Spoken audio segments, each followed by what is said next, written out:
ഖത്തറിൽ സാമ്പത്തിക പിഴയിളവ് പദ്ധതിയുടെ സമയപരിധി ഈ വർഷം അവസാനം വരെ നീട്ടി. ജനറൽ ടാക്സ് അതോറിറ്റിയുടേതാണ് ഉത്തരവ്. നികുതിദായകർക്ക് ആശ്വാസകരമാകുന്നതാണ് തീരുമാനം.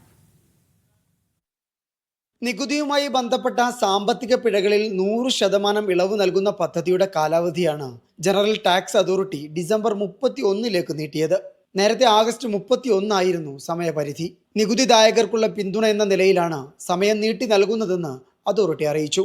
ഇളവുകൾ പരമാവധി പ്രയോജനപ്പെടുത്തണമെന്നും അധികൃതർ അഭ്യർത്ഥിച്ചു.